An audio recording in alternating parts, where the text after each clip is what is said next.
but my bone is golden.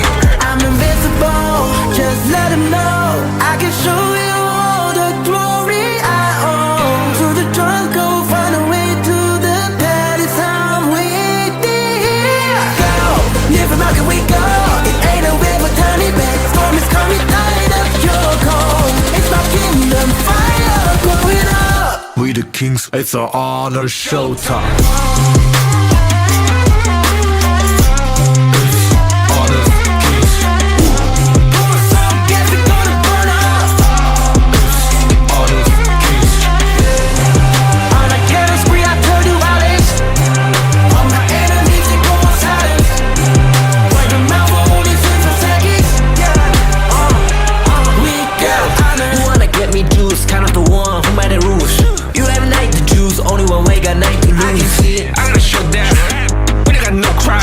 We bound if I miss one, crash in pieces, you can cheat. First blood, double trouble, then I take a pen, I kill. All you do is sweat and look at me still with the rain. Say. I've triggered my soul down. For my pace. We the champions, screaming, I'm invincible. Just let them know I can show you all the glory I own. To the drunk, go find a way to the palace. I'm waiting here. Go, live from how can we go? It ain't a river, tiny bed. Storm is coming, tired of your cold. It's my kingdom, fire blowing up. We the kings, it's our honor showtime.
Never fail.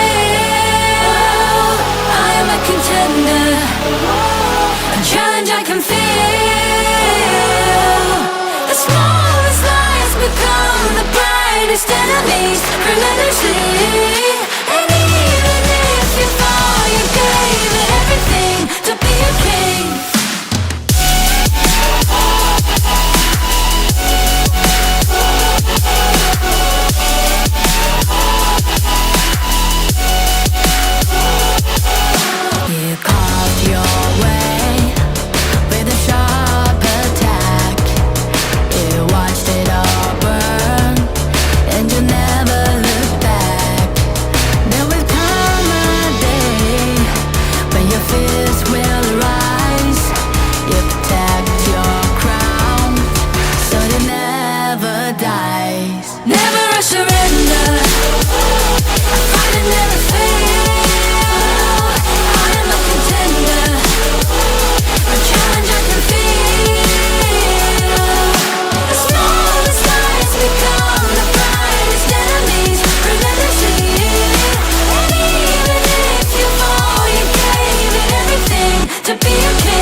We're no strangers to the fallout. It's what got us here. Ever changing, some chameleon. Blood, sweat, and tears. We'll never make it if we fall to everything that brings us down. With a comeback is now. Blood, sweat, and tears. Fight for what we want. Doesn't matter the cost. Every day, put in work. Blood, sweat, and tears.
never fail. I am a contender, a challenge I can feel. The smallest lies become the brightest enemies, relentlessly. And even if you fall, you gave it everything to be a king.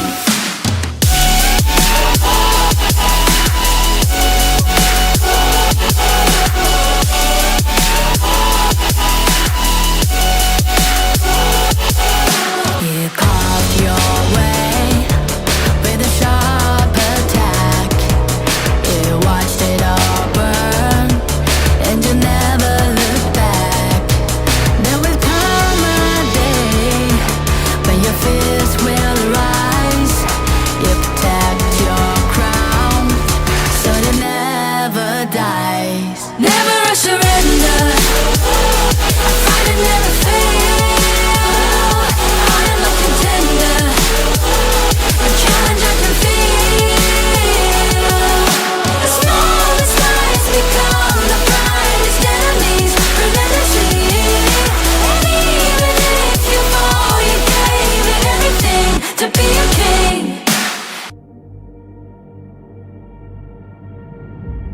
I feel it deep, flowing through my blood. Rising up to become someone, and taking it all on my own. What a sweet victory.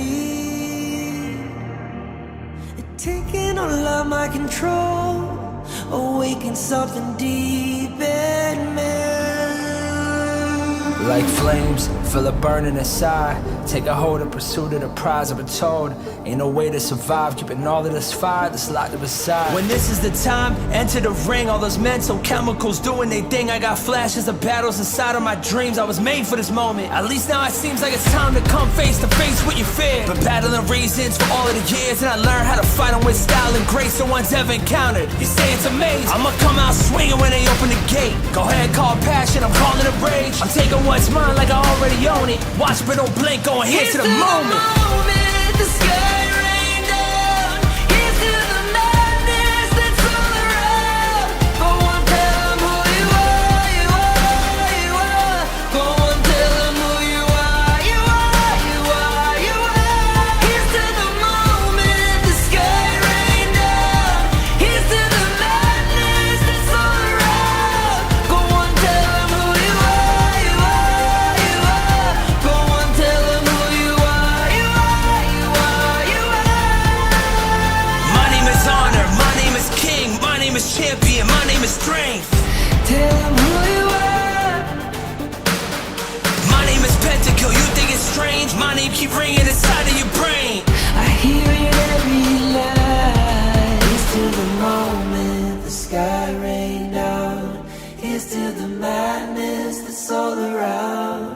So tell 'em who you are, you are, you are. Go on, tell 'em who you are, you are, you are. Here's to the moment the sky rain down. Here's to the madness that's all around. Go on, tell 'em who you are, you are, you are. Go on, tell 'em who you are, you are, you are, you are. Here's to the moment the sky rain down. Here's to the madness that's all around. Go on, tell 'em who you are, you are, you are. Go on, tell 'em who you are, you are, you are. Go on, tell 'em who you are, you are, you are.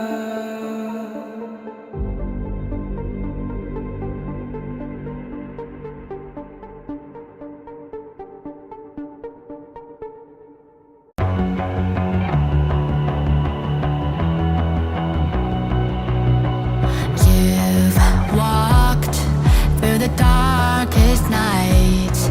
You've heard the crowd, felt the blinding light. You were standing there when your heart comes alive. It's a dream of a hat, and it never dies.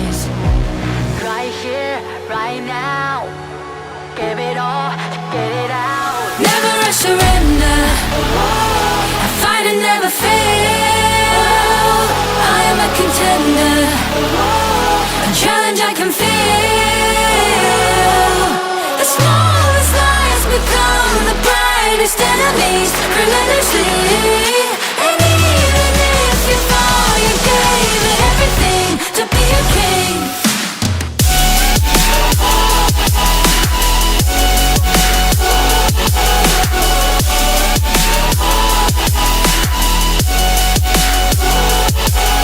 You carved your way with a sharp attack. You watched it all burn, and you never looked back. There will come a day when your fears will rise. You protect your crown, so it never dies. Never a surrender, I fight and never fail. I am a contender, a challenge I can feel. The smallest lies become the brightest enemies, relentlessly. And even if you fall, you gave it everything to be a king.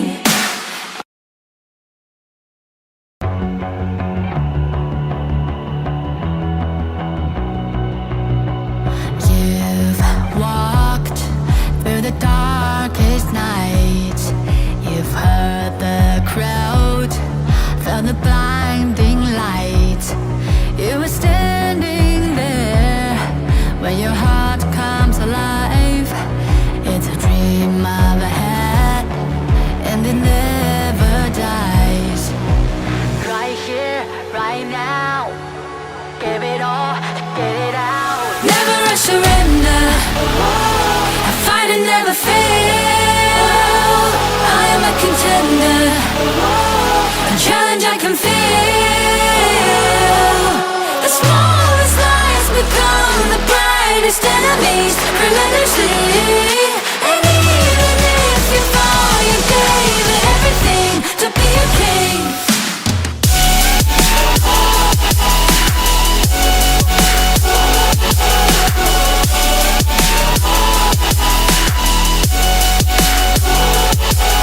You carved your way with a sharp attack.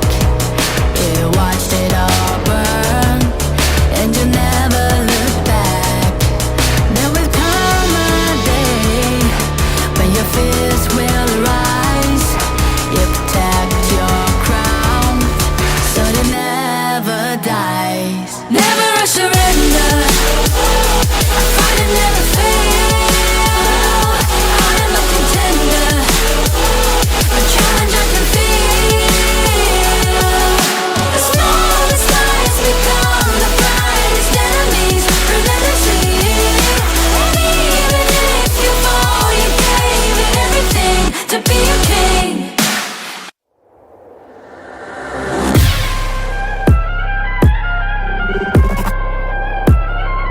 Turn it back. Yeah.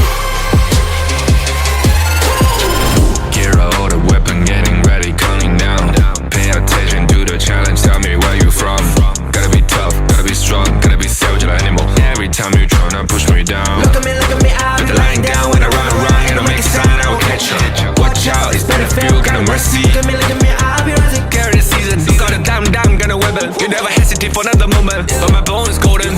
I'm invincible, just let him know. I can show you all the glory I own. To the drunk, go find a way to the pad. It's time waiting. Go, live from how can we go?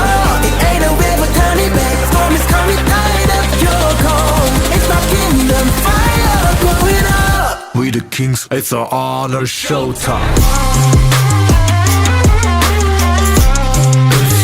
Honor kings, Guess we're gonna burn up. honor kings. On a killing spree, I told you all this. All my enemies, they go on silence. Wipe them out for only 6 seconds. Taking it all on my own. What a sweet victory. Taking all of my my control, awaken something deep in me. Like flames, feel it burning inside. Take a hold of pursuit of the prize of the toad. Ain't no way to survive, keeping all of this fire that's locked up aside. When this is the time, enter the ring. All those mental chemicals doing their thing. I got flashes of battles inside of my dreams. I was made for this moment. At least now it seems like it's time to come face to face when you feel. Battling reasons for all of the years, and I learned how to fight them with style and grace no one's ever encountered. You say it's amazing, I'ma come out swinging when they open the gate. Call passion, I'm calling it rage. I'm taking what's mine like I already own it. Watch Brittle Blake going hit to the moon. Seakan kenyataan berlalu.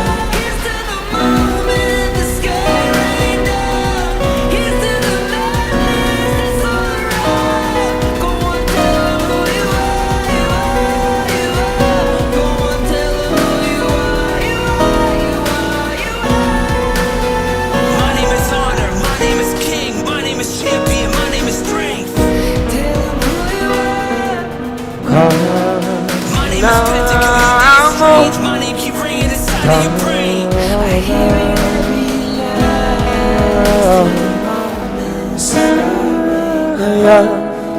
Seakan kenyataan.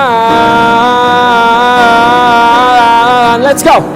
Berlari-lari di taman mimpiku, imajinasi telah menghanyutkanku. Mimpiku sempurna dan seperti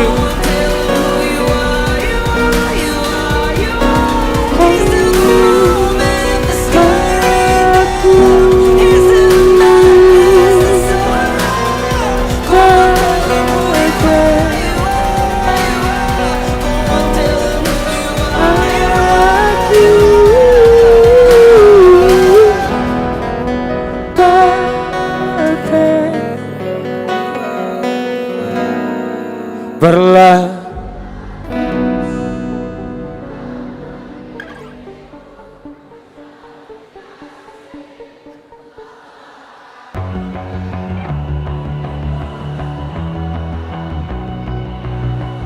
You've walked through the darkest night.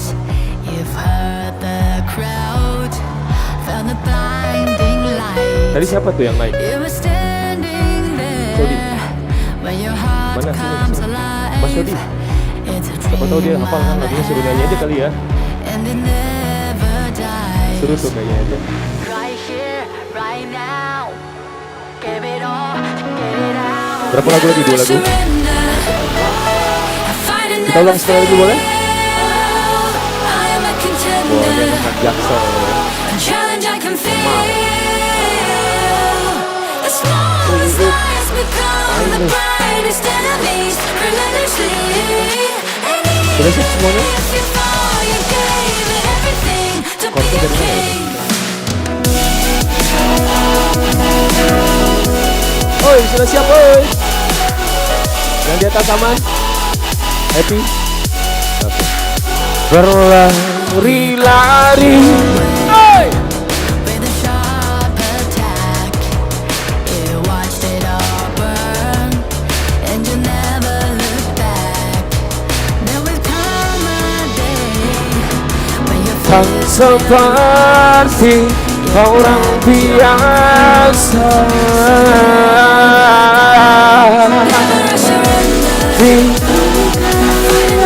Tentang surga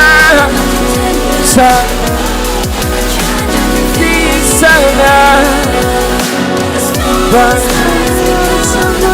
tentang jiwa.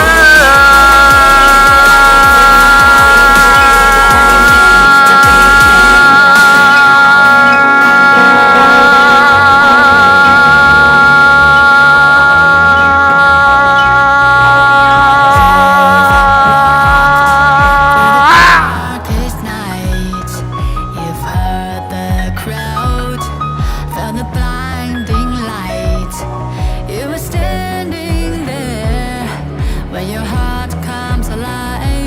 aku. It's a dream I've had, and it never dies. Right now, give it all, get it out. Never I surrender. I fight and never fail. I am a contender. A challenge I can feel. The smallest lies become the brightest enemies, relentlessly. And even if you fall, you gave it everything to be a king.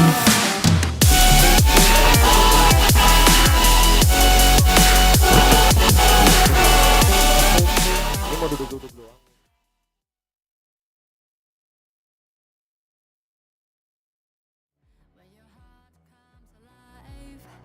It's a dream I've had, and it never dies. Right here, right now, give it all, get it out. Never I surrender. I fight and never fail. I am a contender. A challenge I can feel. The smallest lies become a challenge I can feel.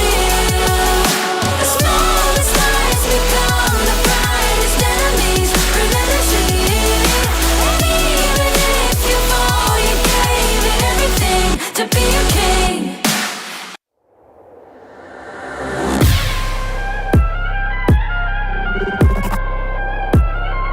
Turn it back.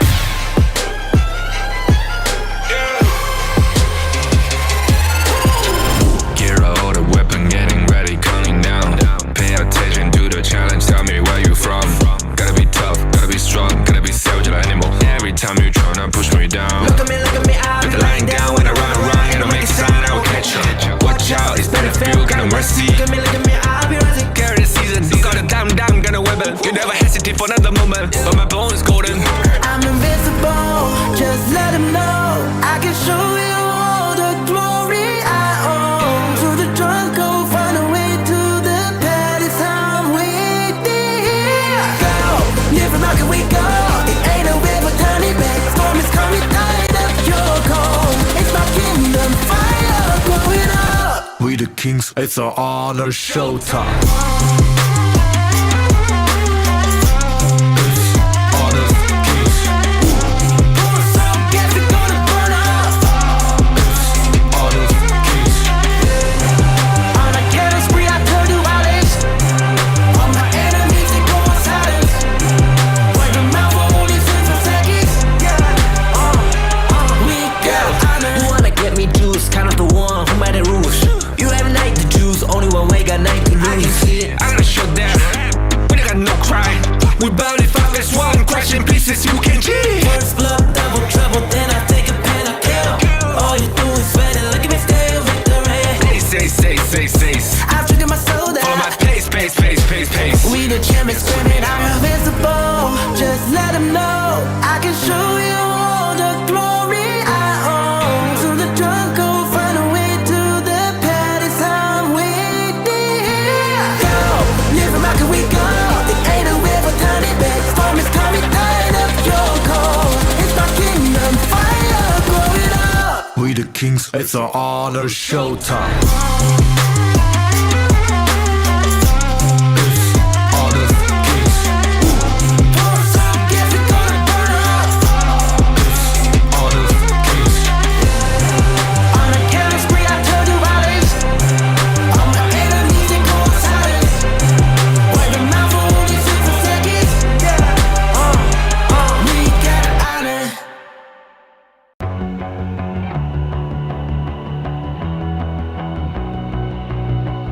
You've walked through the darkest nights. You've heard the crowd, felt the blinding light. You were standing there when your heart comes alive. It's a dream I've had, and it never dies. Right here, right now, give it all, get it out. Never I surrender. I fight and never fail. I am a contender.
We're no strangers to the fallout. It's what got us here. Ever changing, some chameleon.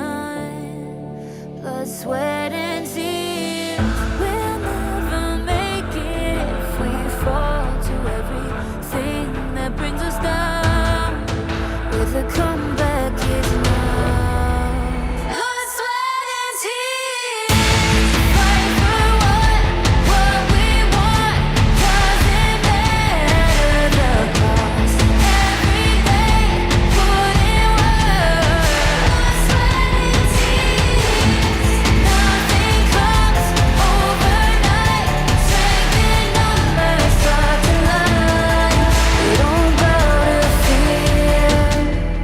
Blood, sweat, and tears. Fight for what we want. Doesn't matter the cost. Every day,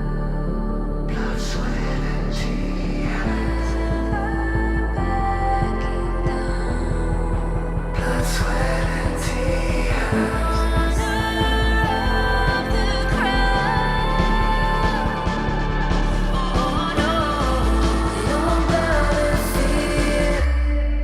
Blood, sweat, and tears. Fight for what we want. Doesn't matter the cost. Every day, put in work. Blood, sweat, and tears. Nothing comes overnight. Strength in numbers, start to lie. We don't bow to fear. Blood, sweat, and tears.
Welcome to the 2024 Honor of Kings Championship, the pinnacle esports event of the year, where 16 best teams from all of the world clash on the stage for the ultimate glory.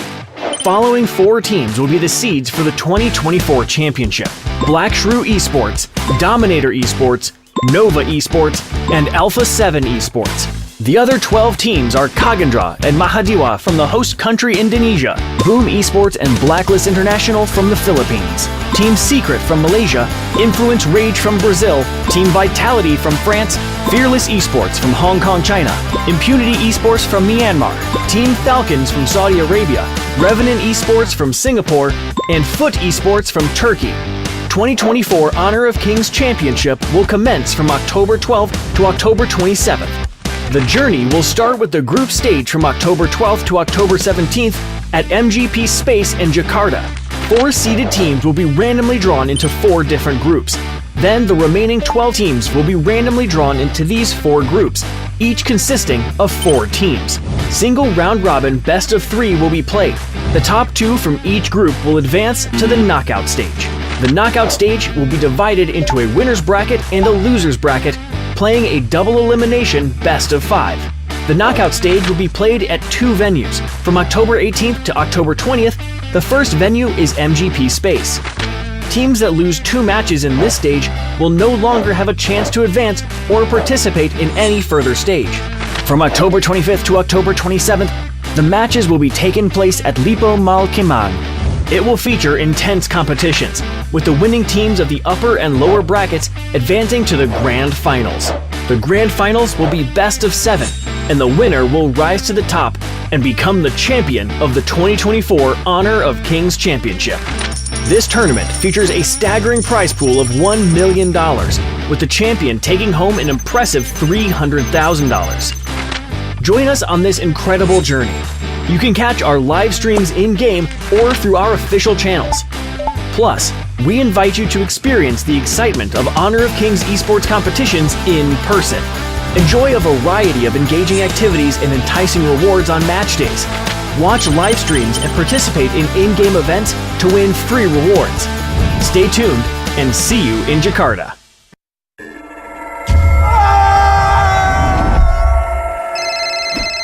Yang, aku pulang lebih cepet nih. Ini lagi OTW rumah ya. Pulang, udah cepetan. Teknologi Fast Cooling dan iFeel membuat ruangan dingin di setiap sudut. Dinginnya nyebar, langsung chill, auto nyaman.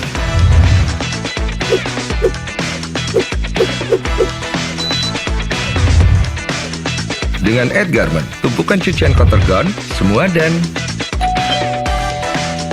yang ada di dalam jadi lebih terjaga, lebih dingin, dan lebih segar dengan Power Cool.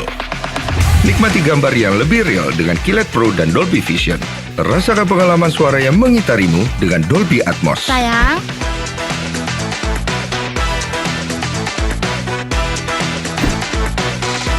TCL, semua jadi mudah.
everyone, I'm Yuhan, and I'm the official 2024 HOK Championship Observer. The tournament highlight of the day is here. 3, 2, 1, showtime!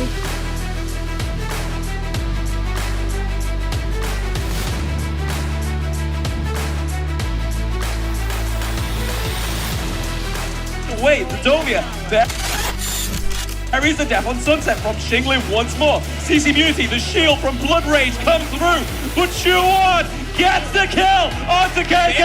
One win goes down, it is a double kill. Xinglin has no more, there is no way into the backline for Fearless Esports. Team Secret are running down this clash lane for now. Of Nova, but the way they're rolling through, but these team fights, I don't feel like it was as much as it was. They're going for this one. The Death Precipice, they do have the damage, but it's his stasis keeping Aaron alive just for now, but he's gonna go down. CY gets the kill. Juicy's gonna be killed as well. CY with a double. Damn! What a fight into the mid lane right there. Looks like, hey, there's no bots, there's no boundaries. We have the... Continuing to just get in. The thick inside the box is gonna be a little off the mark. Juan is gonna get the kill onto a Juicy. Aaron, Golden Kite, Chaz, all down. Tammy now running for his life, not able to get away. Oh, he is gonna get picked up in the end. And Wendy is gonna get the ace, and Nova Esports marches down, and they will take game 3, and they will take the series as soon as a minion will...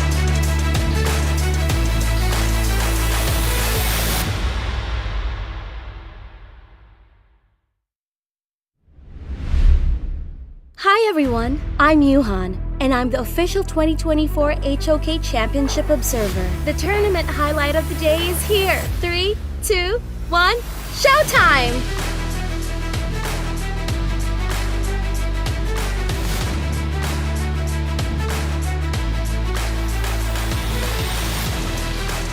This lineup overall is not just by the time he's there as well, chasing him down, not letting him go. But now, I feel like that's OBS he's gonna take here. That was a good wraparound still for DMT, but it turned out to be a disaster as well. L out of the front line here, another turret. The high ground turret already. The Contender Souls, yeah, does come through, but I don't think it's gonna be enough. And the Infinite Fastness, the Flaming Palms is not gonna hit as hard as DMT really wanted to. C-Banks takes down Moose King. It is a crucial crowd control, but that is a 3-1 trade for now. That is a double for JR. They get caught up here. They found Yuhan. Yo, Brown Loppers use it return. He's gonna look to turn this one around with a nice wind slash, knocking them up. The Stampede, it knocks down CY. They're continuing on.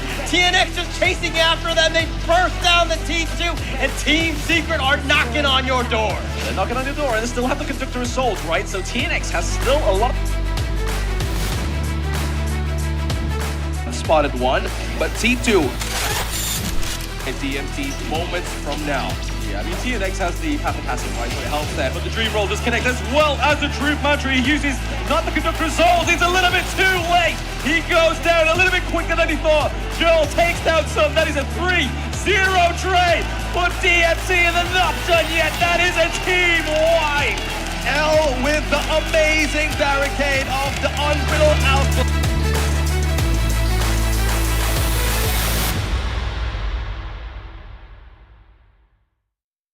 Hi, I'm Winter from Vitality.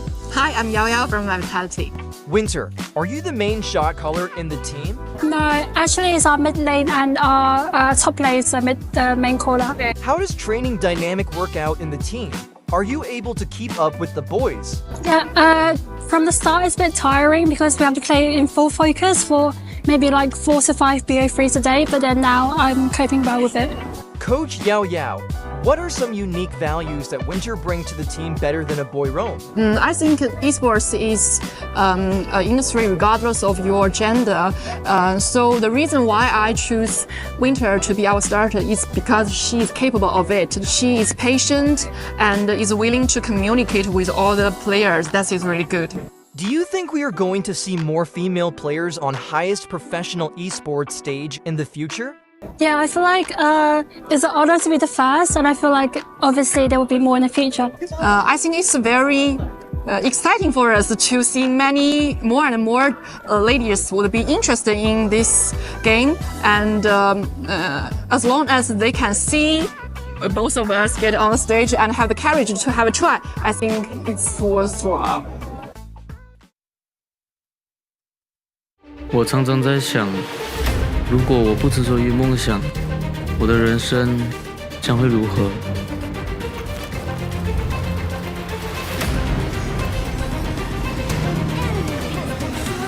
这是我的热爱所在，可是这份热爱似乎不被认可。也许这只是梦。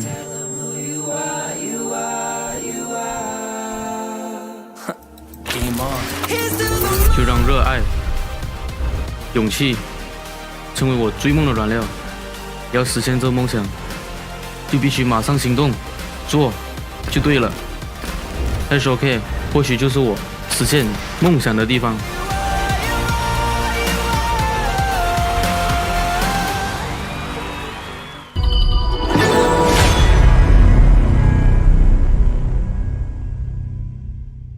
Never surrender.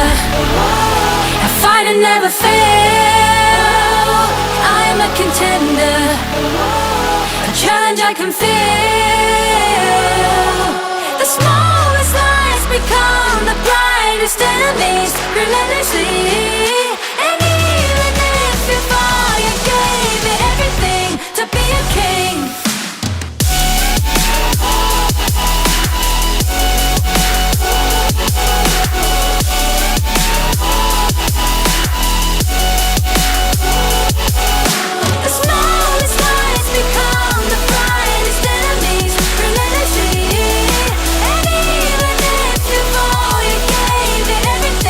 To be a king.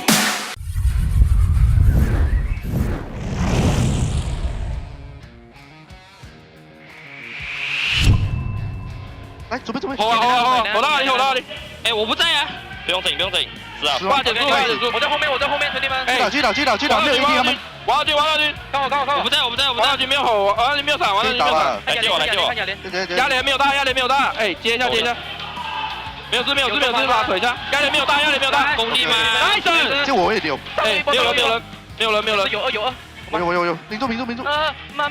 不用整，回去。开心。我这样特翻译很舒服，不要怕。打人，不要好。村长少。没事。哎，推，打人，我6秒打回来。点他，先打人，电脑，电脑，有没？我操！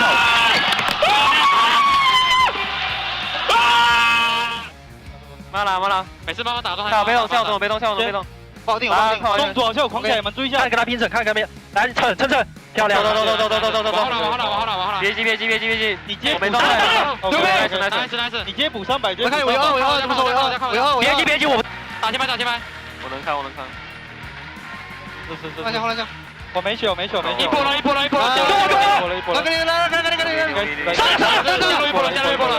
牛逼！听我开节奏，带你们飞，好吧？牛逼！可以，一波了。3-0，下班，牛逼！下班。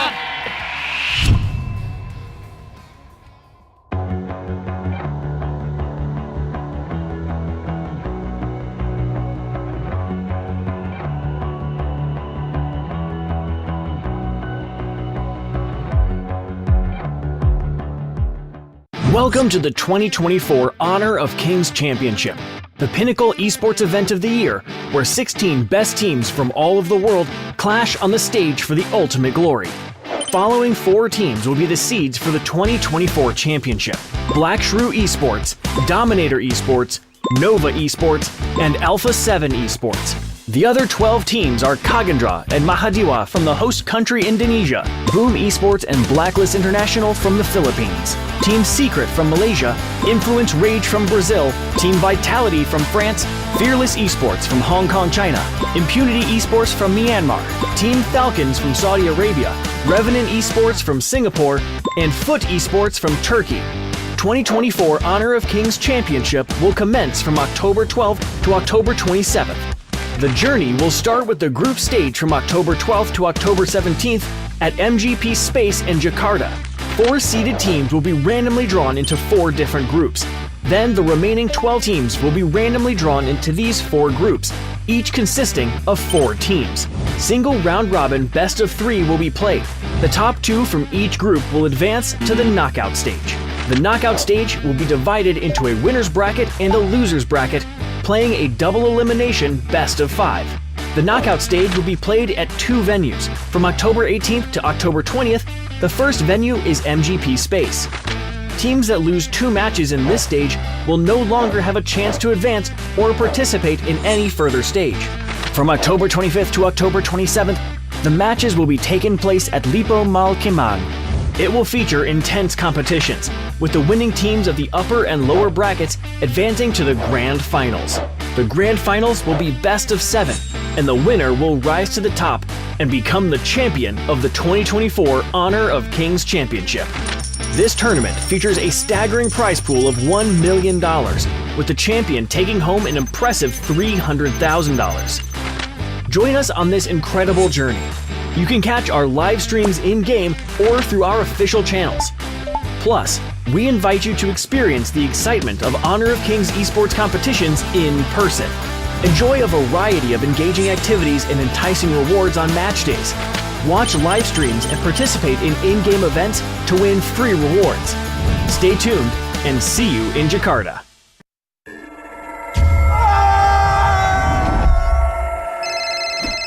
Yang, aku pulang lebih cepet nih. Ini lagi OTW rumah ya. Pulang, udah cepetan. Teknologi Fast Cooling dan iFeel membuat ruangan dingin di setiap sudut. Dinginnya nyebar, langsung chill, auto nyaman.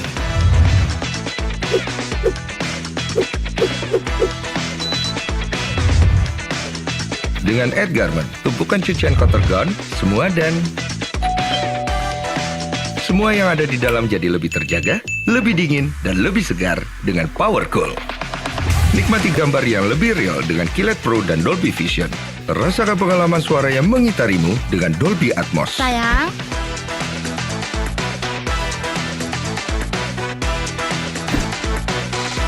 TCL, semua jadi mudah.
Hi everyone, I'm Yuhan, and I'm the official 2024 HOK Championship Observer. The tournament highlight of the day is here. 3, 2, 1, showtime!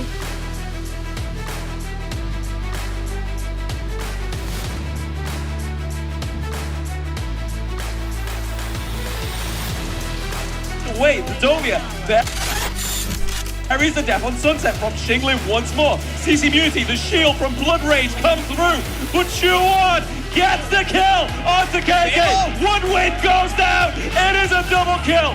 Xingling has no more, there is no way into the backline for Fearless Esports. Team Secret are running down this clash lane for now.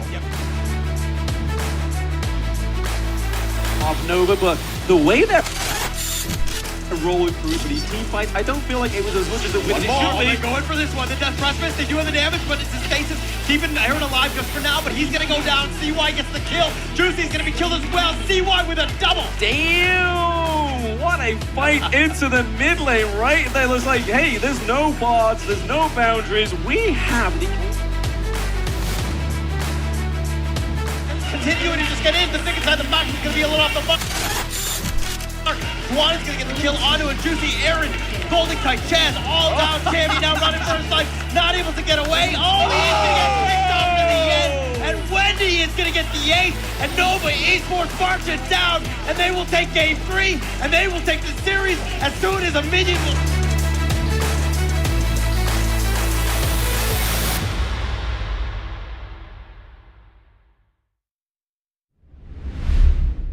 Hi everyone, I'm Yuhan, and I'm the official 2024 HOK Championship Observer. The tournament highlight of the day is here. 3, 2, 1, showtime!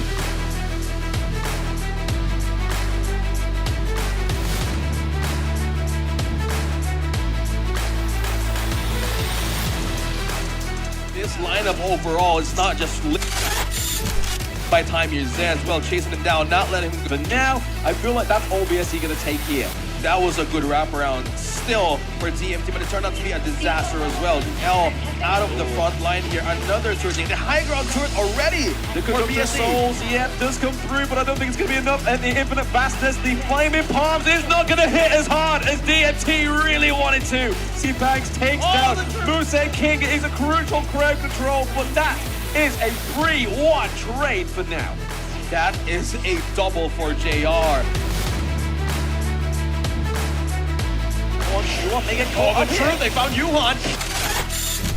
Yo, bro, Alfred's using return. He's gonna look to turn this one around with a nice wind slash, knocking them up. The Stampede, it knocks out CY. They're continuing on. TNX just chasing after them. They burst down the T2, and Team Secret are knocking on your door. They're knocking on your door, and they still have the Conductor Souls, right? So TNX has still a lot.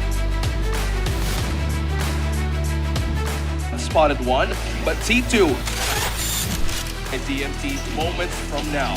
Yeah, I mean, TNX has the passive, right, so it helps there. But the Dream Roll disconnects as well as the Truth Mantra. He uses not the Conductor Souls. It's a little bit too late.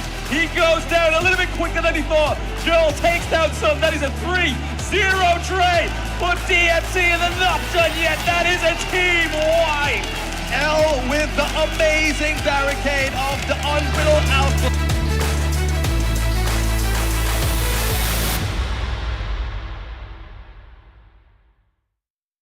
Hi, I'm Winter from Vitality. Hi, I'm Yao Yao from Vitality. Winter, are you the main shot caller in the team? No, actually it's our mid lane and our top lane is the main caller. How does training dynamic work out in the team? Are you able to keep up with the boys? Yeah, from the start it's a bit tiring because we have to play in full focus for maybe like 4 to 5 BO3s a day, but then now I'm coping well with it. Coach Yao Yao, what are some unique values that Winter bring to the team better than a boy roam? I think esports is an industry regardless of your gender. So the reason why I choose Winter to be our starter is because she is capable of it. She is patient and is willing to communicate with all the players. That is really good.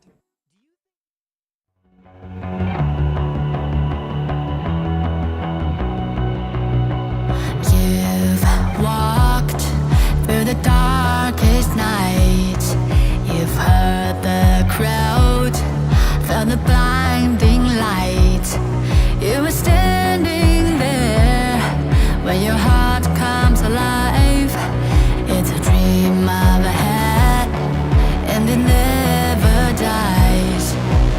Right here, right now, give it all, get it out. Never a surrender. I fight and never fail. I am a contender. A challenge I can feel. The smallest lies become the brightest enemies. Relentlessly. And even if you fall, you gave it everything to be a king.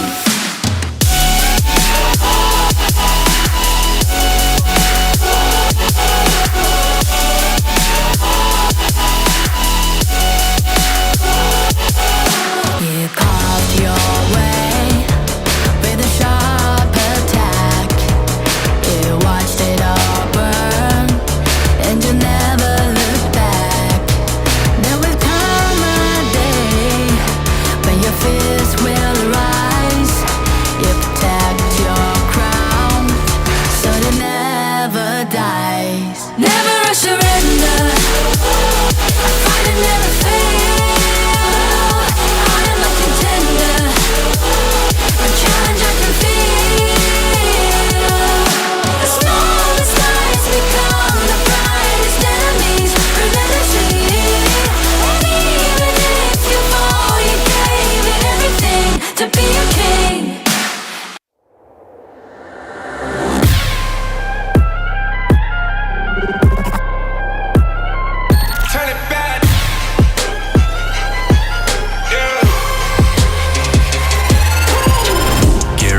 waiting for another moment, but my bone is golden.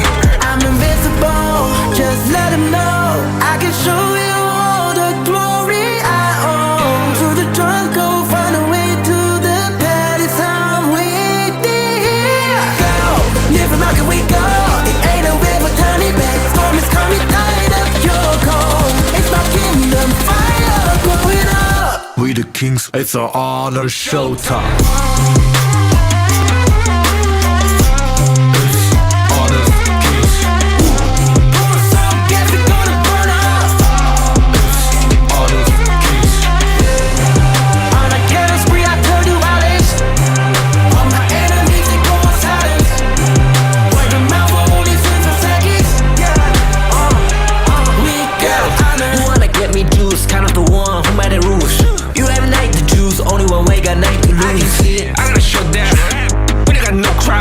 We barely fight as one, crashing pieces, you can cheat. First blood, double trouble, then I take a pen, I kill. All you do is sweat and look at me still victory. Say. I've triggered my soul down. Follow my pace. We the champions, screaming, I'm invincible. Just let them know I can show you all the glory I own. To the drunk, go find a way to the palace. I'm waiting here. Go, different market we go. It ain't a river, tiny bag. Storm is coming, tired of your cold. It's my kingdom, fire growing up. We the kings, it's an honor showtime.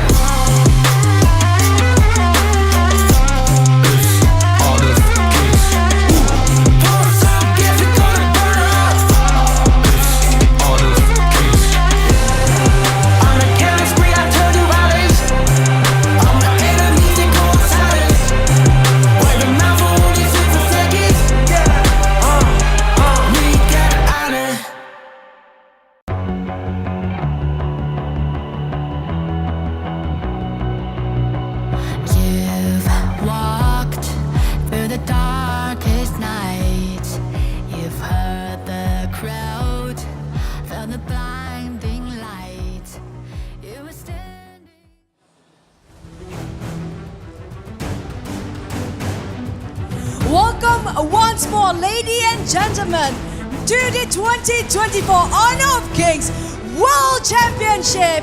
And my name is Chichi, joined by my partner. I'm Darius Lin. And we're glad all of us are witnessing a new history be made here together.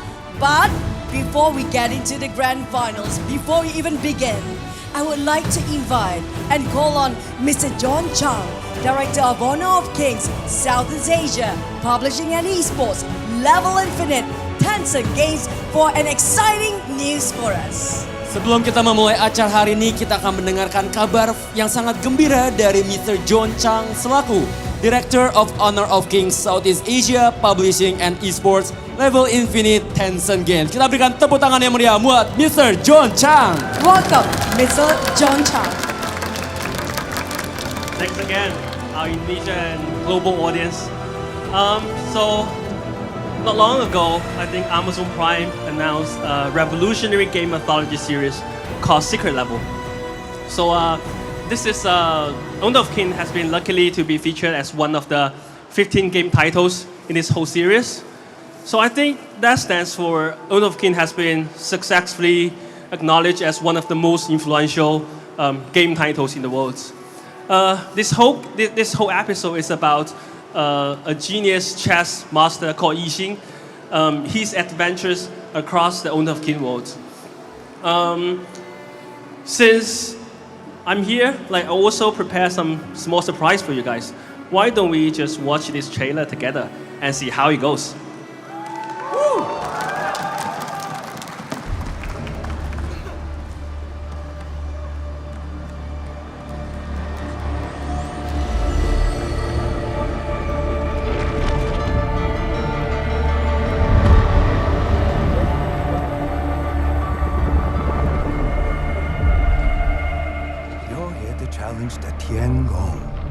Yes.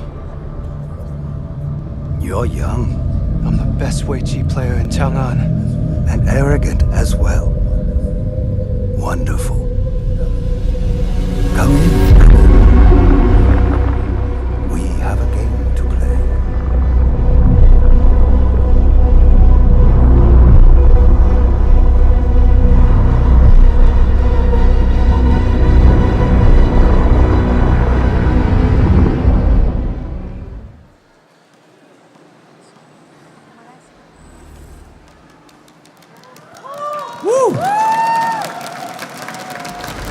It's a little bit short, isn't it? But which means we give more surprise in our real episodes. We have a game to play. This is Honor of King, and I'm sure the whole Honor of King team will deliver the best quality exhibition feast to all of you guys. And well, I'm sure. I mean, since this is already very attractive, we want to make sure there's a synergy together, no matter it's online or within the TV series. That's why we will launch Yixin together, alongside with the launch of this series. The whole series will be fully ready in December. Our Yixin will also be ready, waiting for all our players in December at the same time. Make sure you stay tuned. All the in-game events, and we'll have Yixin-related campaigns are all waiting for you guys. Thank you very much, and stay tuned. Wow. Thank you so much, Mr. John Chang, for that explosive news. Wow. I did not see that one coming. Yes, it's too short. That's the first time we can see that the game is made into the movie, or is it a short movie? Yes. It's amazing. I cannot wait to see it. There's also a new hero coming up. It's gonna change a lot. Speaking of changing a lot, I feel like this will change the esports scene as well then. Yes. Tentunya kita juga akan mendengarkan kabar gembira lagi tentunya dari seorang yang penting juga dari Honor of Kings, Cucu. Yeah, now I would like to ask Mr. James Young, Senior Director of Global Esports Center Level Infinite, Tensum Games, to talk about the future of Honor of Kings Esports. Kita akan mendengarkan kabar baik dan juga rencana ke depannya tentang Honor of Kings yang dibawakan oleh Mr. James Young selaku Senior Director of Global Esports Center Level Infinite Tensum Games. Please welcome Mr. James Young. Hello, Honor of King fans in Indonesia and in the world. Hello. I'm James Yang, Senior Director of Global Esports Center Level Infinite in Tensum Games. And I believe every one of you watched the amazing match yesterday, right? I jumped and shouted together with all Indonesian fans together by Team Secret and Dominator. I have huge respect for the passion of Indonesian fans for Honor of King Esports. And now here I am standing to share about what we've done so far in 2024 and 2025 plan roughly. Next page. So this is all we've done this year. We had 3 invitationals and 1 championship here in Jakarta, Indonesia. So there's 3 global tournaments. Let's go one by one. Next page. This was Invitational Season 1, happened in Istanbul in March this year in Turkey. So the winner was Vivo Key Stars from Brazil for $300,000 prize pool. HOK was not launched fully globally yet at the time, so 8 teams joined, and this event was the first invitation we had. Next page. And this is Invitation Season 2, happened in Kuala Lumpur, Malaysia, and it was so successful just after we launched the HOK globally. And the winner was actually Shrew Esports. They also here to compete for championship. Next page. So this is an invitation mid-season happened in Riyadh, Saudi Arabia for $3 million prize pool. Wow. It was August and the winner was KPL Dream Teams. And it was the first time for KPL to make Dream Teams to compete against the global team. It was so successful. We have more than 480,000 peak concurrent with more than 270 million views. And we made this success because of your love and support. I appreciate all of you. Thank you.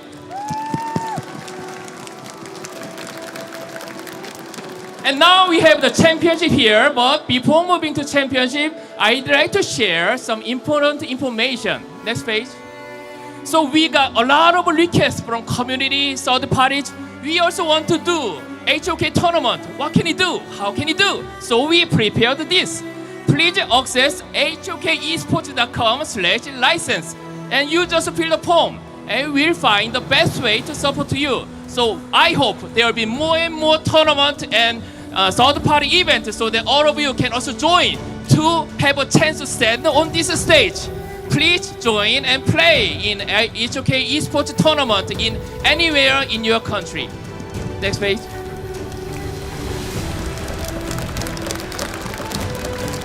And this is a very exciting news. It's the first time to share what we'll do in 2025.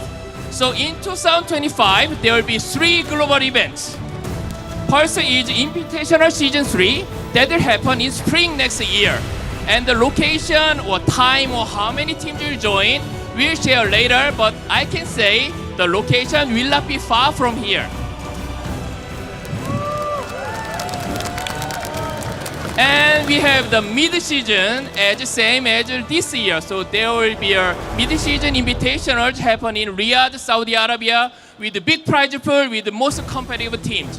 And at the end of the year, there will be HOK Championship. And I really doubt who will have this final championship in next year. So this is a global tournament.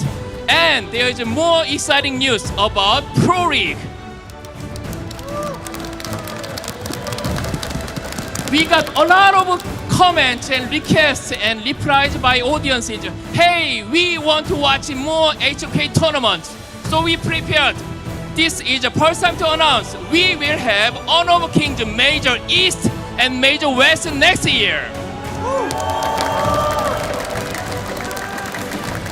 All the great teams over the world will join and they will compete to show the best matches in the world. And Southeast Asia, Brazil, which region will be in West and East or National League, we'll also announce this later. So please stay tuned for our information. And also, I didn't write down here, but very important information. I know you all want to see more heroes in tournament.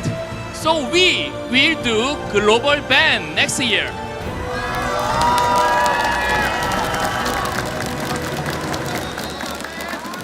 Global ban means once you use one hero, you cannot use it again in that day. That means you will see a lot of more heroes in the tournament.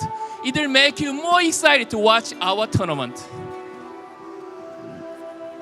So, it's a time to watch the final day of Global Finals, and I really thank you everybody here. This is time for Honor of Kings Championship. Terima kasih. Thank you so much, Mr. James. That was so energetic, so much heavy news as well. Yes. Things will change so differently next year. Yang terjadi di 2025 pastinya bakal bikin teman-teman bakal lebih exciting lagi bermain HOK. HOK akan dibuka lebih ke global dan juga semuanya bisa bermain dengan banyak turnamen pastinya cucu. Dan juga akan dibagi ke East dan juga West agar semuanya bisa bermain dan merasakan keseruan dari HOK.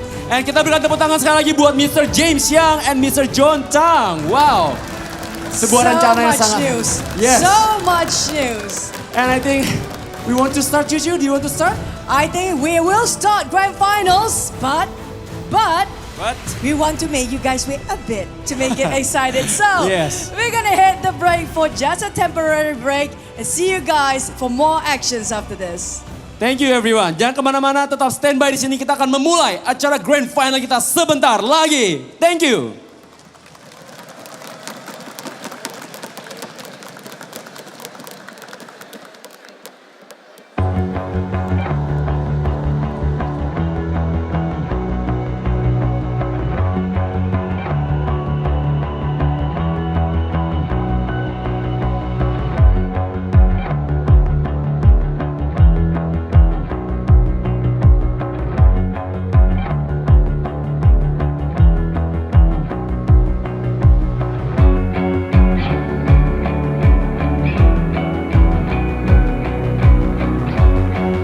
Welcome to the 2024 Honor of Kings Championship, the pinnacle esports event of the year, where 16 best teams from all of the world clash on the stage for the ultimate glory. following 4 teams will be the seeds for the 2024 championship: Black Shrew Esports, Dominator Esports, Nova Esports, and Alpha 7 Esports. The other 12 teams are Kagandra and Mahadiwa from the host country Indonesia, Boom Esports and Blacklist International from the Philippines, Team Secret from Malaysia, Influence Rage from Brazil, Team Vitality from France, Fearless Esports from Hong Kong, China, Impunity Esports from Myanmar, Team Falcons from Saudi Arabia, Revenant Esports from Singapore, and Foot Esports from Turkey. 2024 Honor of Kings Championship will commence from October 12th to October 27th. The journey will start with the group stage from October 12th to October 17th at MGP Space in Jakarta. 4 seeded teams will be randomly drawn into 4 different groups. Then the remaining 12 teams will be randomly drawn into these 4 groups, each consisting of 4 teams. Single round-robin best of 3 will be played. The top 2 from each group will advance to the knockout stage.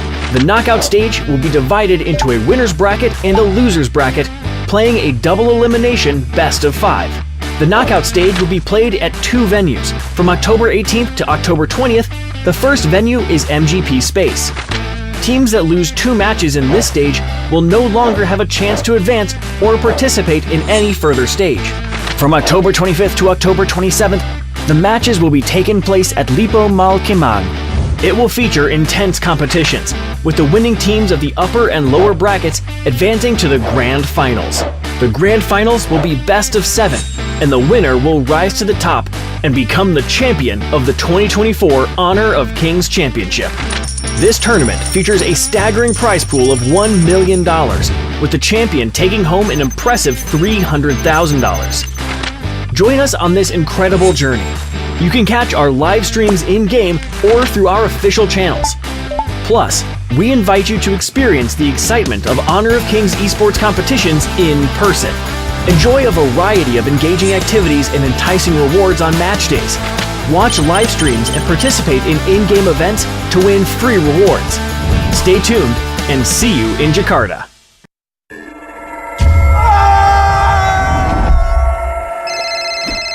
Yang, aku pulang lebih cepet nih. Ini lagi OTW rumah ya. Pulang, udah cepetan.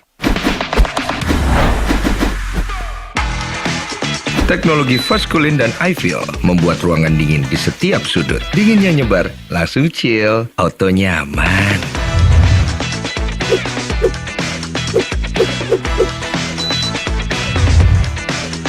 Dengan Air Garment, tumpukan cucian kotor gone, semua yang ada di dalam jadi lebih terjaga, lebih dingin, dan lebih segar dengan Power Cool. Nikmati gambar yang lebih real dengan Kilet Pro dan Dolby Vision. Rasakan pengalaman suara yang mengitarimu dengan Dolby Atmos. Sayang.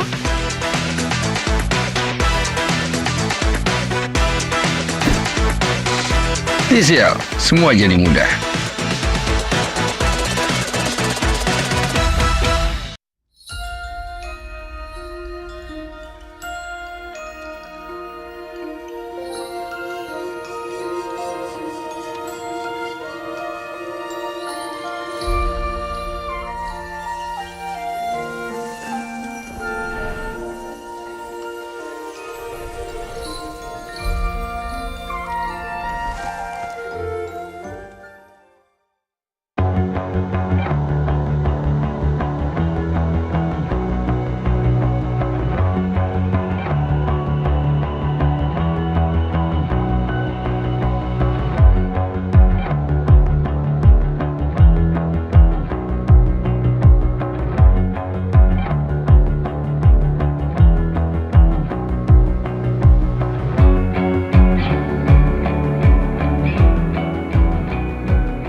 A new history in the making.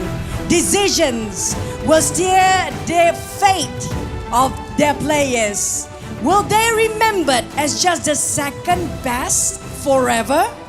Or will they fight for their honor, be crowned as kings above kings, and bear the weight of the crown. Together, we witness the 2024 Honor of Kings Championship Grand Final in Jakarta, Indonesia. We will be your host for today. I am Cucu and my partner. I'm Darius Lin and we are so happy we finally at the Grand Final. Kita akan sambil menunggu tim yang sedang bersiap.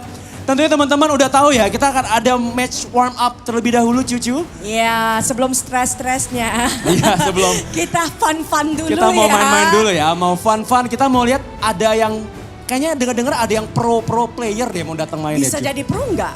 Mungkin ya. We heard these guys, they are good in the game.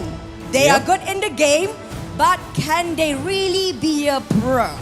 Ya, jadi ada tim yang jago, tapi apakah sejago pro player Cucu? Mungkin. Maybe in the future. Mungkin kamu juga bisa jadi pro suatu Betul hari. ya. Maybe you guys one day can be on stage, fight against all these pro teams. Yes, nah makanya itu kita udah pengen banget nonton. Tapi aku pengen cek dulu dong, semangatnya dari Lipomo Kemang mana suaranya?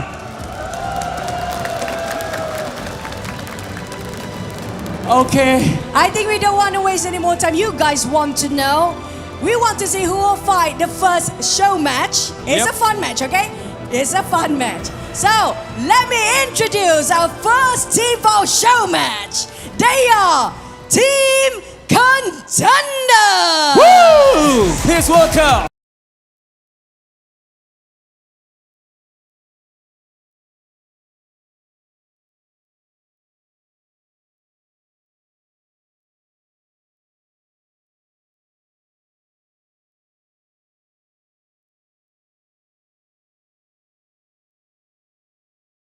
Guys, they have a very good background in the game. They are the quad champions. They fought the championship in the game online. Wow, mereka melawan tim championship di online. Quad champion namanya. Wow, di dalam online gamenya ada, dalam HOK-nya ada. Tapi mereka akan sepro sama pemain pro player nggak ya Cucu ya? Iya, kita ada nih Hidenome, Junsli, Katarina, Leolius, lagi Vandra. Kaptennya siapa? Vandra. Oke ya. Cucu, kalau mereka ini aku ada lawannya. Ya. Oke. Siapa? So, Vandra, aku mau tanya. Kamu bisa lawan nggak? Rasanya lawannya siapa, tahu nggak? Tahu Kak. Nggak tahu? Oke. Kalau gitu udah kita langsung panggil aja deh. This is the pro player ID Star. Please welcome to the stage. Wow. Ini lawannya. Ini lawannya. Wow. Kayaknya ini nggak asing ya Udah Cucu. jauh nih dirinya. Sini jauh. Oke. Boleh lebih dekat lagi, boleh lebih dekat lagi. Ya. Oke ya. Ini adalah the first show match Cucu. Dari tim contender melawan tim ID Stars ya. Kira-kira menang, pasti menang dong ya harusnya ya. Amin. Amin. Oke, aku kepengen tanya yang sini. Yang sini ya. Aku tanya kaptennya ke sini ayo. Ya, I need to ask the captain Vandra. Kamu Vandra. Vandra, kamu lihatnya itu pro team ya. Tapi kamu bisa menang kan? Bisa menang. Yakin? Yakin banget. Menangnya berapa lama nih gamenya nih? Ini kira-kira 15 menit. Tapi siap-siap aja, saya ada meta baru ini. 15 menit, kalau 10 bisa nggak? 10 berat. Wah. Berat? Bisa aja, dia nggak tahu ya. Bisa. Terus siap-siap aja buat tim ID Star, saya ada meta baru. Meta baru? Tim ID Star, meta baru. Kasih tahu dong, pro player kira-kira kalau di bawah 10 menit bisa nggak menanginnya? Let's see aja. Let's see aja ya. I think are they ready? Atau kalau contender katanya 10 menit, kalau tim pro-nya berapa? 20 menit ya? Kata mereka kita lihat aja langsung di match Cucu. Katanya ini pasti cepet Lagi salahnya. dong, berapa lama? How much time? 6 menit. 6 menit. Wah. But we look whether they can finish 6 minutes, 10 minutes. But let's give it a fist bump guys. Please do let's fist go. bump team. Ya, ada nggak yang sokong tim contenders? Wah, ini sebenarnya fun match yang bakal seru banget karena kita bakal melihat the quarter champion melawan the pro player team ya. Iya. Apakah mereka akan mengalahkannya dalam 6 menit atau tim quarter champion bakal? Ini ada meta baru ya. Ada meta baru They ya. got new meta, oke? Kita lihat aja. Mungkin 3 menit udah habis. 3 menit. Okay, then without further ado, please give a round of applause. This is the first show match. Okay, we're ready, Cucu? We're ready. So, let's hear it one more time. Team contenders. Tim aku menang nih ya kayaknya. Tim ID Star mana suaranya?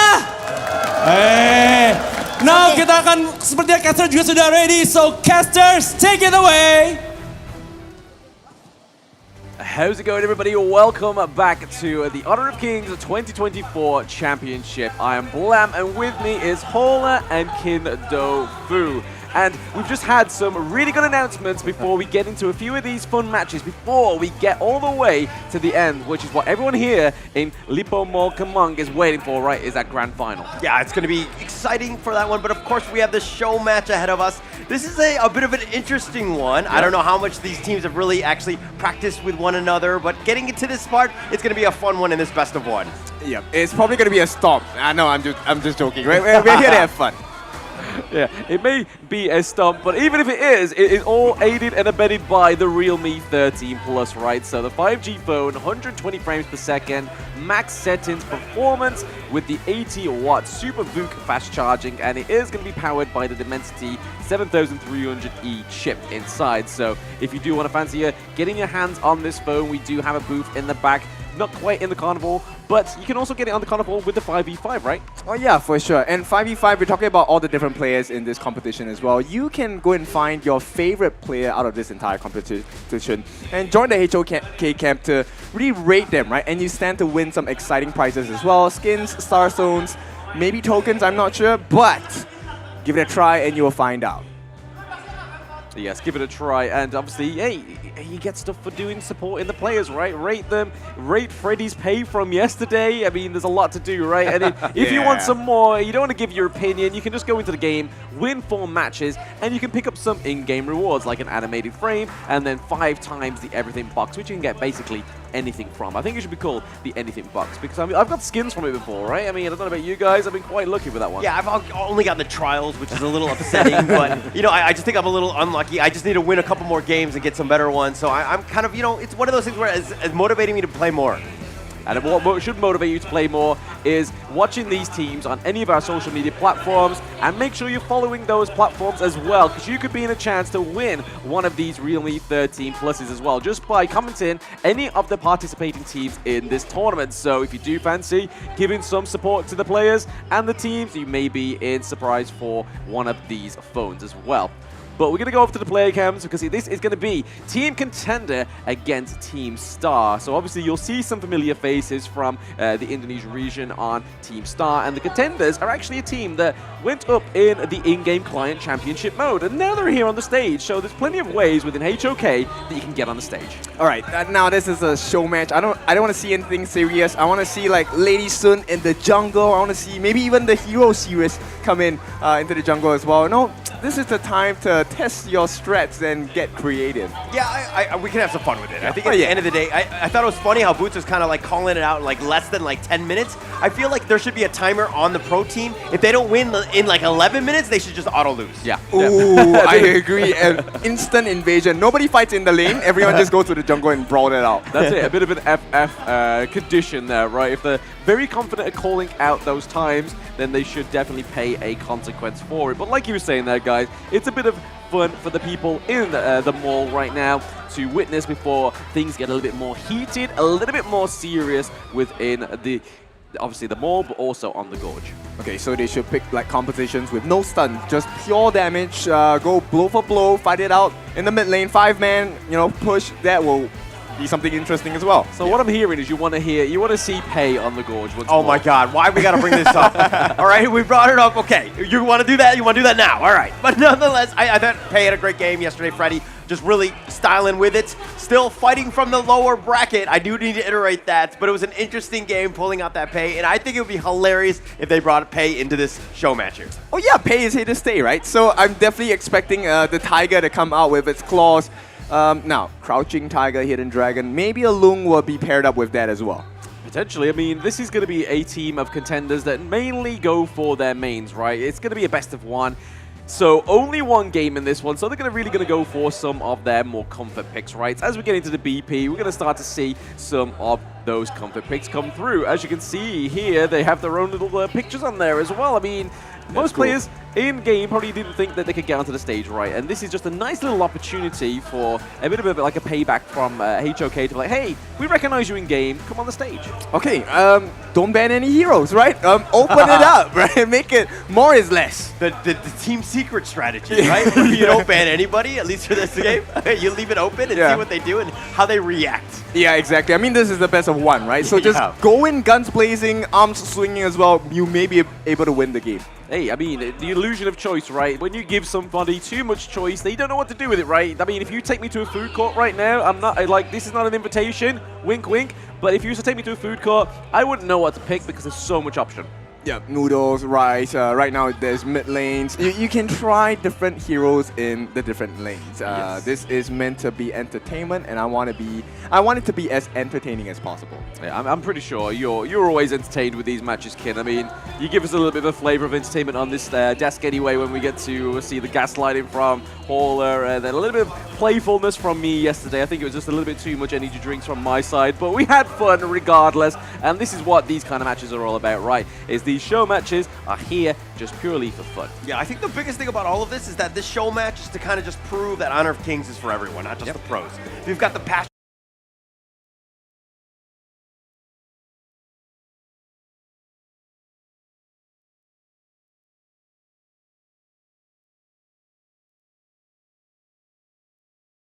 Realms of possibility, right? It could happen, and it probably will end up happening as well, but you can kind of see some of these familiar faces on Team Star. They, especially within the Indonesian kind of qualifiers and stuff like that. So again, some RRQ members, which have had a bit of a struggling start within this year one esports, right? So maybe this is where they can finally get a bit of a win on the board for themselves.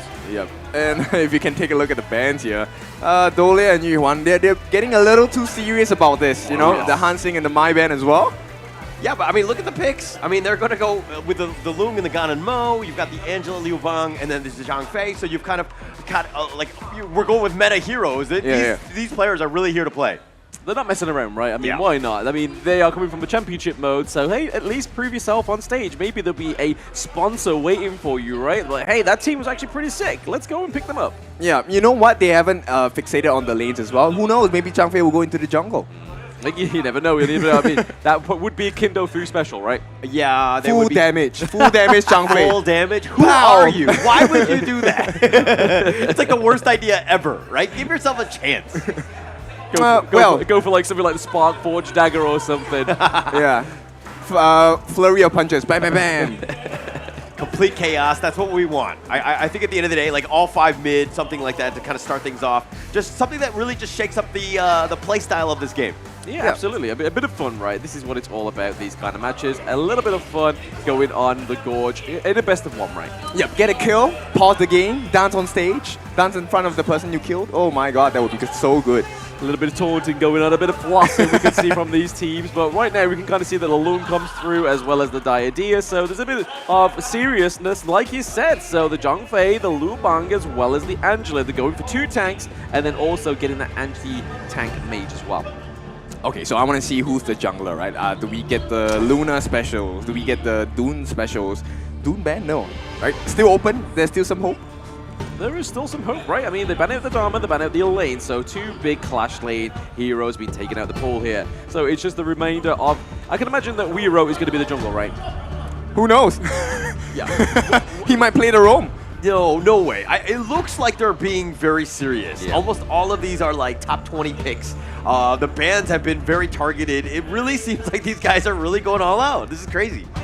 I just want to see a little bit of a test here for you, Hauler. How do we pronounce that last one on the side of Contender? On Contender, it has some vowels in it. I can sound this one as Silox Hide Gnome. Nomi. Nomi or Nomi? Gnome? I don't know. But where's the G? No where's one the G? knows. Well, he cycloned his name out of your mouth. No. The G's here. The top G. The top G? The top, yeah. No, I'm gonna, so yeah. The lock in the Marco Polo as well as the Organ, right? So there is a little bit of seriousness from the side of Contender. And hey, why not? They have played in the championship mode, so they may as well try and do the best. There we They're going go. to get a little bit of the Indonesian flavor here with the Luna pick. Wow, rounding it out. I mean, that draft is going to be very fast. Fast and furious, just wanting action, not a whole lot of tank. Yeah. But CTR, on the other hand, kind of on the other side. They're kind of well balanced. I mean, this Liu Mang is going to be very interesting. Oh yeah, curious if this Marco Polo is going to take stun, or is he going to take Fury, or it's going to take execute. You know, these are some of the potential combinations you can pull off as well. I didn't read Kindo through on the tag, so I don't think he's going to go for the execute. Guys, it is a strat. Come on. In one-on-ones, like it doesn't really work on. Even in a show match, you do this? Oh yeah, for sure. 100% of the time. Execute on Marco Polo. He's committed to the execute on Marco Polo, so someone, bless him. We got to give it to him. He just tried, but here we are. It's going to be a best of one between the Contender team and Team Star. Again, Team Star is comprised of a lot of the Indonesian talent from the qualifiers and from the teams that are present in that one. And this is the championship team on the side for Contenders. So this is their first flavor of a little bit of a tournament that's going to be a tournament environment, right? Oh my goodness, Psycho is just being a menace right now in the jungle. Yes, being a menace, he's trying to just give some pressure, right? I mean, this is the thing. This is when you're on stage, not only do you feel the stage pressure, you feel the pressure in the gorge. I mean, you got to perform. I think at the end of the day, when so many eyes are watching you, you're on this stage, you're in this setup, you're going to feel nothing but pressure, right? Yep, it's hundreds of people here, by the way. It's a lot of pressure. A lot of pressure to be, hey, they Oh, can there goes blame the you. damage. And they get the pick off. Lilo completely taking out Psycho, going ham. Yeah, speaking of flaming, right, the flaming palms really connected there for Pi on the side of Team Star. And right now, he's already showing that the gold lead is definitely surmounting for Team Star. But this is reason why they're the all-star team, right? Yeah, you know what? Right now, this is giving us the flavor of what it plays, what we do as a roam. This is the result that we want to see. The roam gets the kill. The roam gets a kill. I mean, this is probably like the first time ever we've really seen like the roam actually just go straight down to the farm lane, right? Normally they have a little bit of a holiday time, a bit of vacation up into the mid lane, but this time around, C-Lux, because I'm not actually going to try and butcher that name, is actually being a vanilla roam. Okay, so Fandra, he's kind of circling around, hopefully able to land the Chaos in this as well. No 4 yet, so not going to be too dangerous for the side of Star. Nothing too dangerous, right? They don't want to be overextending too much here. Oh, speaking of overextended, it's Onyx Butts get takedown. All right, well, he wanted the game to end in less than 10 minutes. I think he's going to kind of press it a little bit forward. But oh my gosh, Lilo getting picked off yet again. Pi flashes back to safety, and 663 is joined. But on the backside, John's going in for this one, doing a little bit of damage. The Soul Resonance on the Pi, who might be in a bad spot. Oh, the Infinite Vastness. It was all a bait, my friend. All a bait, all a bit of show and tell for the side of a Team Star for now. In Contender, they need to contend some kills. Okay, so all 3 kills, they were mostly one-on-one situations. So, wasn't execute a good idea? No. No. No. We're not giving that one over to you, kid. We don't want to do it. We don't want to give you a point that we don't necessarily need to give you. Wow, teamwork. Okay. Teamwork makes the dream work, right? And execute on your farm does not.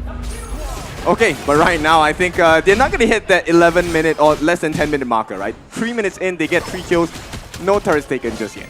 No turrets taken just Still yet. so very early, right? It's just a matter of farm. I mean, nobody's really pushing anything. Pi doesn't have any damage to really take that tower down. I mean, but he has a level advantage, and Leo needs to be a little bit careful because Pi, every time he walks in, look at him, he just has to back off. Really no chance. Psycho just being a nuisance as well. I mean, it's a great combo, right? The idea with the Lung. You're able to get the immobilization onto your chosen hero on the enemy team, and then you can just lay the Flaming Palms. If you fancy giving him a bit more CC, use Ride the Wind as well. So there's plenty within this duo alone that can do a lot in terms of claiming kills. But right now we're seeing a 4v2 invade.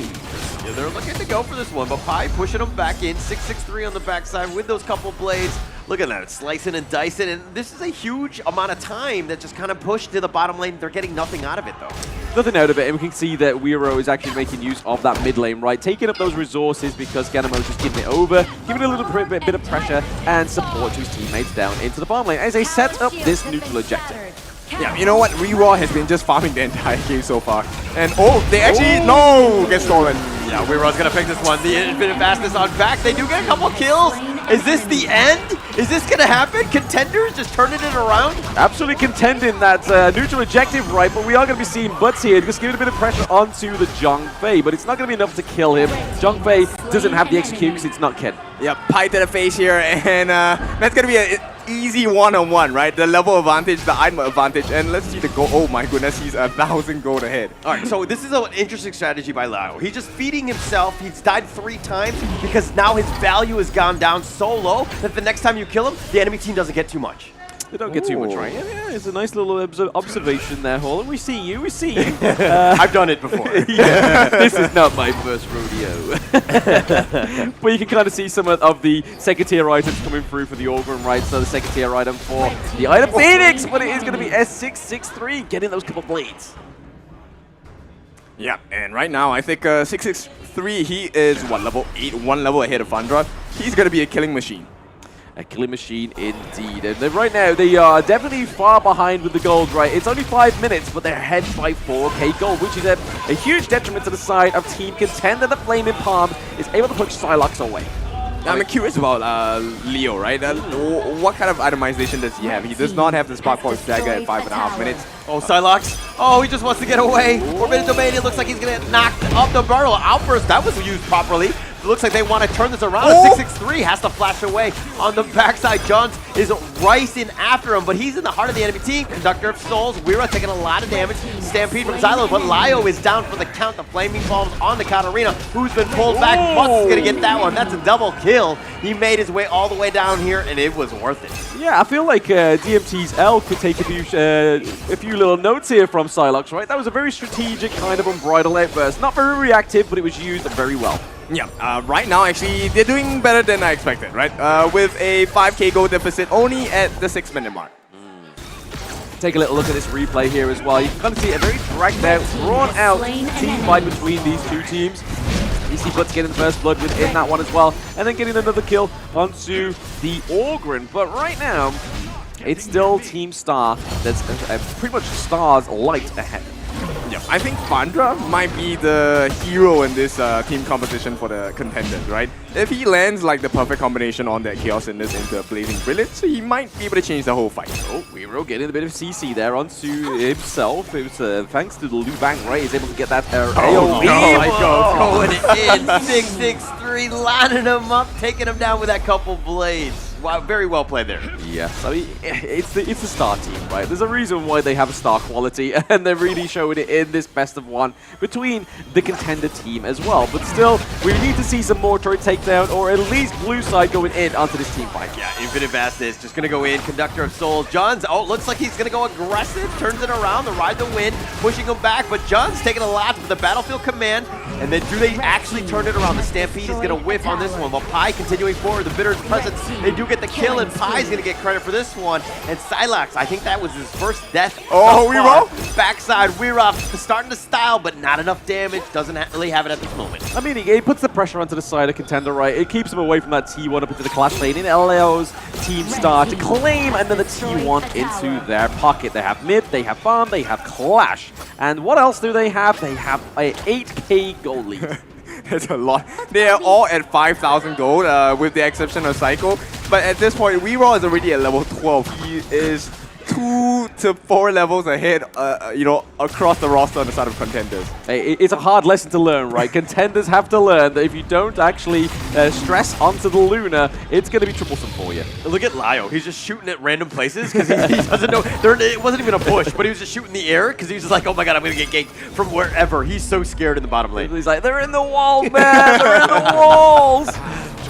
Yeah, so right now I think we're all just gonna be working hard on this Tyrant, right? It's no Shadow version yet, but they might go for the steal. Oh, Lio actually gets the pickup. That's a great win for him. The pull back in, Weira, the couple blades onto Silax. He's gonna be killed. Weira continuing on forward, but they decide to go. Weira not scared. He's gonna actually have to back off, but Lio's been picked off. Boost on the backside gets a double, racking him up. Psycho though getting a little bit low. Oh, the flash away. He survives. Katarina survives as well. Dodges that couple blades. Oh man, Katarina was just literally on the cusp of that blade right there. That should have just connected and hit, and it would have been superb for the side of Team Star. Oh, no. 663. They found John broken. Oh, he's broken. He's going to be destroyed. He's going to be 6 feet under. They're going to take the mid T2. But one thing to note, it's not 10 minutes yet. Oh yeah, they're still winning. Yeah, they're still winning. Yeah. Still winning. It's still before the 10-minute mark, right? But they've only got 30 seconds to actually close this out if they were looking to do that. I mean, I don't think they can in 30 seconds, right? Yeah, it reminds me of the World Cup, right? Where I think with the teams who are celebrating if they make it past 10 minutes. Yeah. that was the golden standard. It was the golden standard. Now look at them now. They're all proudful little peoples. Yeah, on Stampede, 663 taking most of this, but Silax way too far ahead. He's going to be killed. Boots, man, he's doing some serious damage. Yeah, putting on the better boots, right? Good quality ones last them for the entire fight. Now, 5 seconds more, they actually last a 10-minute duration on the side of contenders. Yes, I mean, if we get to the 10-minute mark, right, they're able to actually last the whole 10 yards, should we say, not the 9 yards. That is the saying, but we're going to extend it by an extra yard just to make it make sense. But right now, Weiro is going for the Shadow Tyrant, which is just going to give a lot more damage over to the side of Team Star. Okay, this one I'm going to direct to Tindofu because I think you're the only guy that has been in this situation. You're down about 12K in net worth. At the 10-minute mark, how do you come back in this game? I like your confidence there, and unfortunately, yes, that is the truth. I have been in this situation multiple times. So they just need to hang on and, I don't know, get a kill or something.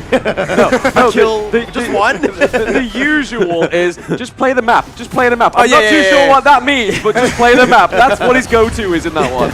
All right, you're exposing all my comms here, but, you know, leaking the secret. That's all we hear from you. Play the map. Play the map.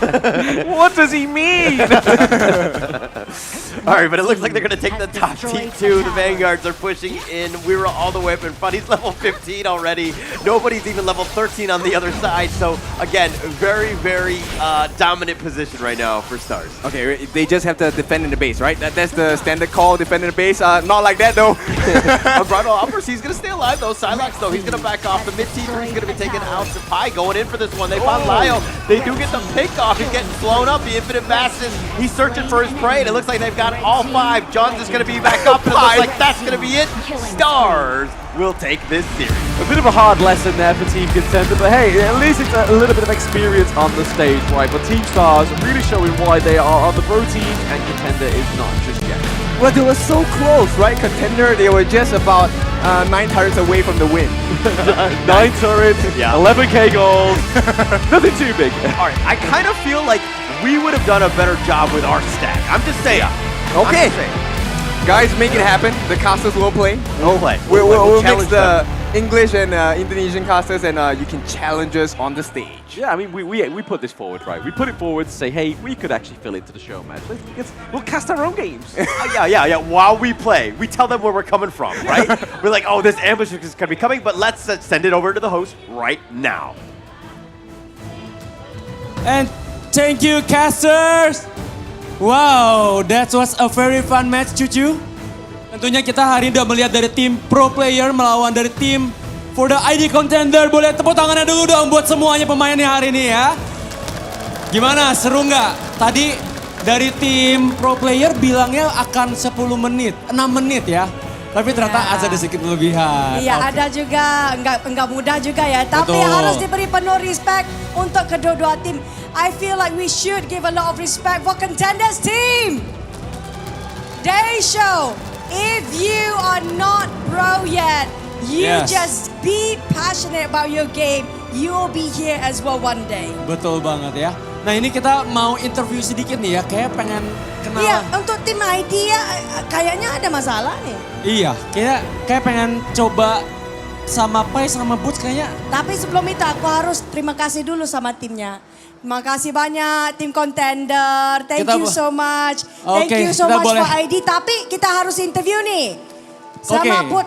Kita mau undang Boots sama Pai boleh maju ke depan dong. Kita mau Iya. ngobrol-ngobrol nih ya. Pai and Boots. Sepertinya ada ribut nih di belakang nih. Iya. Ada ribut nih di belakang nih. Kayaknya ini dua-duanya tadi sama-sama cari-cari kill-killan gitu ya. Kayaknya pengen siapa yang lebih jago gitu ya. Ya Pai, jadi kalau kelihatan walaupun kamu lawannya tim contender kan. Kamu kan udah pro tapi seolah-olahnya ada masalah, apa masalahnya nih? Dia ngambil kill saya terus, di KS terus. KS, kill stealer, semuanya. Iya mau nyari nama. Wah. Boots, masa digituin? Coba kasih tau yang benernya gimana? Nggak tahu sih, nggak terima sih gue. Oh, ini mungkin sebenarnya dapat killnya dia, terus diambil sama Pai bukan?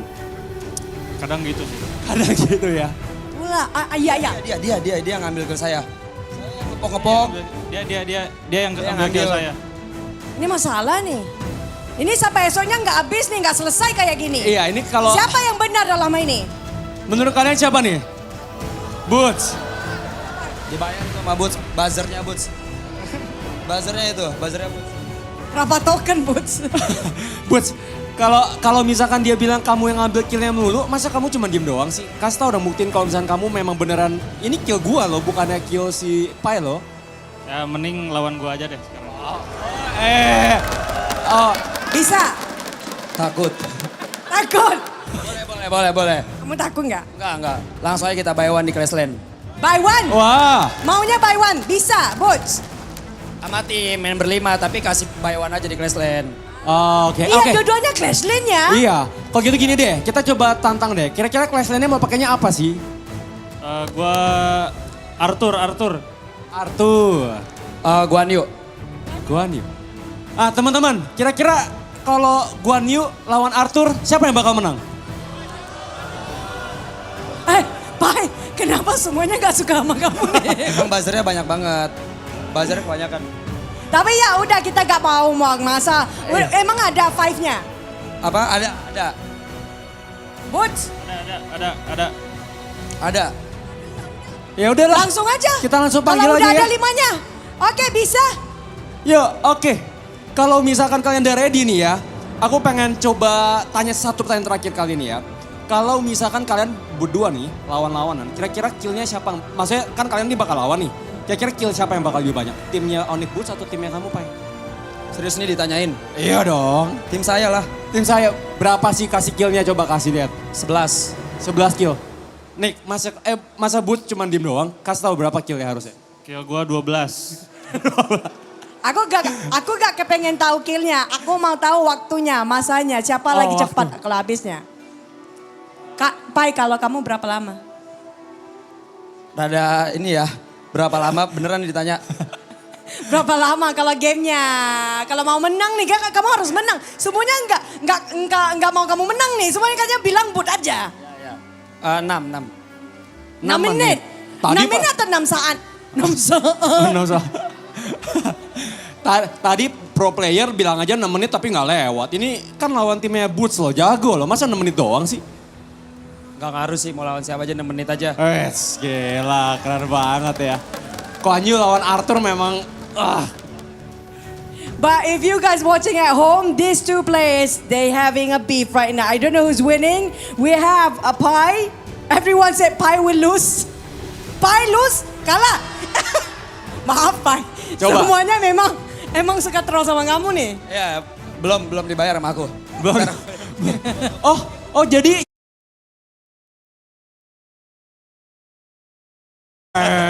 Gak ada ngaku gak sih? Gak ada yang ngaku. Gak ada yang berani ngaku ya. Oke, kira-kira kalian hari ini bawa tim kan? Boleh nggak Mik sedikit preview aja nih, kenalin timnya sedikit mungkin 1-2 orang, siapa yang dibawa, siapa yang diajak? Tim aku ada cowok sama cewek. Cowok sama cewek. Cucu, coba di sana Cucu gimana Cucu? Kalau Pai timnya ada siapa? Cewek sama cowok. Ya lainnya beda ya. Ya beda ya. Beda. Yang mana lagi power, yang mana yang lagi yang hebat nih? Yang cewek dong. Cewek? Kalau di timnya Boots siapa yang jago? Cowok atau cewek? Cowok. Oh, jadi... Ya udah, aku sama Pai aja. Nggak respect wanita. Ini kita tungguin aja.